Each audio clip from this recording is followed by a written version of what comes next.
Guest is 26 years old. He now resides in Monticello. He's originally from New York City. In the 1978 summer meet, he was the leading dash driver at Monticello Raceway with 114 wins. In the winter meet of that same year, he tied for the lead with 14 wins. This past season, 1980, he was the second leading percentage driver and the third leading dash driver. 3 of his horses hold track records at Monticello Raceway. In the pacing category, the fastest 2-year-old filly. In the trotting category, the fastest 4-year-old gelding and the fastest age mare. Please welcome Mr. Joe Rico Jr. to the Inside Track. Joe, welcome to television. It's a pleasure to be here. You were the first guest on the radio version of the Inside Track many months ago. Joe, we're now in the 3rd week or entering the 4th week of the winter meet. What's the difference between racing in the summer and racing in the winter? Well, there's a difference mainly is the weather, of course, and it's a little tough on the driver because of the cold weather. Your hands, you get a chill, and it's a little tough on the horse because you mainly got the wind. Now, when a horse has got to fight the wind, some horses will fight it, some won't. That's the big factor. Now, some people don't know, horses, though, are cold weather animals. Yeah. In other words, all horses are pretty much like any other animal. They grow hair. You know, if it gets cold out, they'll grow hair, and they can stand the cold. The only thing is, a horse that's running at Monticello, you know, is going 30 miles an hour. They're getting a lot of cold air into their lungs, and it's kind of hard, especially when you got to run and then fight that headwind. Now, what about the slower times during the winter meet? There seems to be more slower times than during the summer. Is that a natural progression of the racetrack? 2 factors. 1, you have the wind, and 2, the cold air going into the lungs.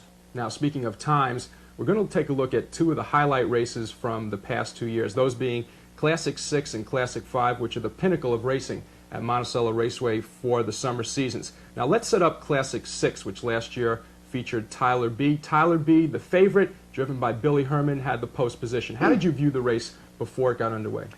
Well, before the race, I picked my first choice was Tyler B., but my second choice, I also thought he had a crack at winning it, was Secret Service because of the post positions. I think a race like that is mainly determined on 1, the horse, 2, the driver, and 3, a big factor is a post position. You have to have post position. Now, when you were looking at the lineup of that race before it got underway, how did you think Tyler B. could be beaten? What would have to happen for Tyler B. to lose that race? Well, the way I read it is if Tyler B. left, which he did, Secret Service having a 9-hole, and as you know, on a half-mile track, if they race 10 horses across, 10 horse in a race, they will have the 9 horse would go around behind the 1, the 10 horse would go behind the 2. So the 9 horse in this case was Secret Service. And I thought that Tyler B. would leave, Secret Service would be right behind him, follow him the whole mile, and if he got any racing room coming through the stretch, had a crack at beating him. Okay, so that's the Classic 6, $317,000 purse money in this Classic. So let's set the time. August 3rd, 1980, the 7th race. Let's go to the Classic 6. They're all fan pacing. Denali going for the lead. Rebel Fellow the outside. Filibuster between horses with Tyler B. Happy Tidal Wave in the outside. Going into the first. Okay, Joey, tell us what's happening. What is Tyler B. and Billy Herman? What is he trying to do? Well, right now you got Tyler B. that's on top only by a neck right now on the inside with Billy Herman. And the key factor in here that I didn't expect before the race was Norman Duplass leaving with Filibuster that strongly. Now, he right now is forcing Tyler B. to push to the quarter. And Secret Service, like I figured, was in the 2-hole, getting a good trip. I did not figure that Billy Herman would let Filibuster go at this point, taking the chance of getting boxed in, but he did so, and it happened to be a winning move for him. In other words, that was a gamble at that point. That was a gamble, but it turned out to be a winning move and a super move at this point. Now here we see Tyler B. coming back to regain the lead. Coming back. Now puts Filibuster in the 2-hole and puts Secret Service in the 3-hole, who gets his way out right now. Now Secret Service is 3rd on the outside. Now does Tyler B. look strong at this point? Tyler B. looks very strong right now. And Secret Service, I would say, looks strong right now, but here comes a late bid from Carmine Abatello driving Happy Tidal Wave. That's the horse on the outside. On the far outside, extreme outside. Now you'll see Secret Service trying to get out to follow Carmine Abatello. But right now the strong horse, the 2 strong horses, looks like Happy Tidal Wave on the outside and Tyler B on the inside. Happy Tidal Wave now shows where Carmine Abatello is urging him pretty strongly and cannot reach up to the leader because the turn is coming up and he's backed off a little bit. And Tyler B maintains the post position. Yes, and starts to draw away. Now we're entering the stretch call. Let's turn it over to Jerry Glantz for that stretch call. Carmine on the outside with Happy Tidal Wave. Tyler B in front and drawing away from Happy Tidal Wave. Tyler B wins the Classic. And there we have it. The Classic 6, won by Tyler B, 158.2. A good trip for Tyler B? Very good. Very impressive trip.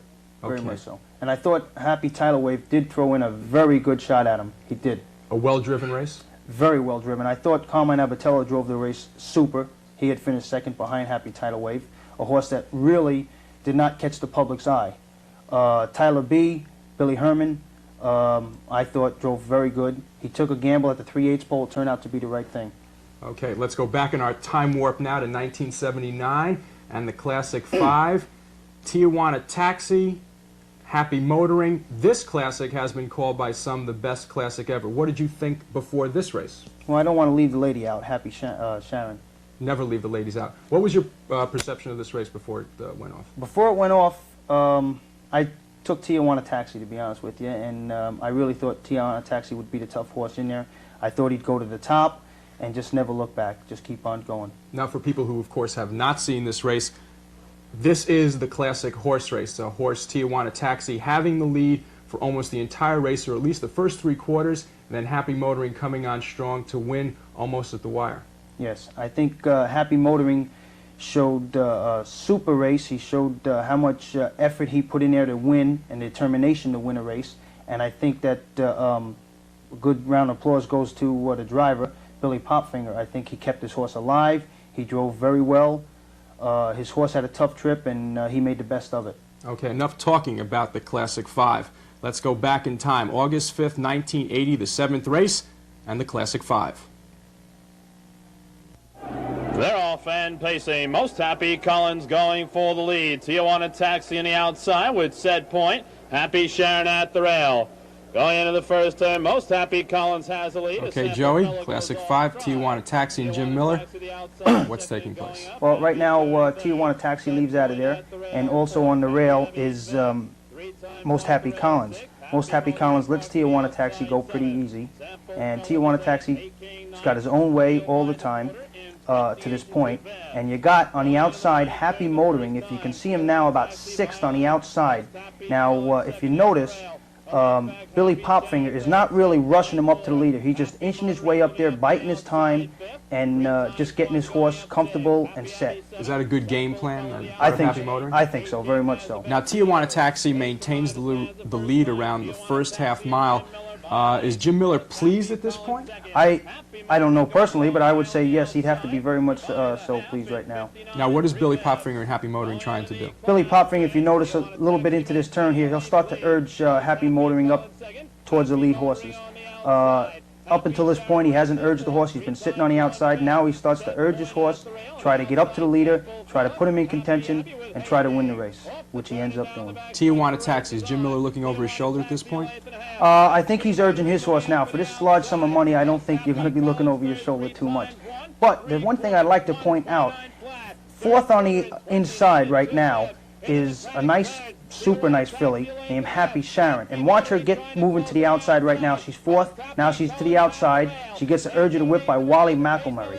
Now Wally McElmurray is coming on the outside, and you'll hear the race call from... All right, let's go to Jerry Glantz right now. On the outside, they come to the wire. Tijuana Taxi at the rail. Happy Motoring and Happy Sharon. That's Happy Motoring and Happy Sharon. Heads apart.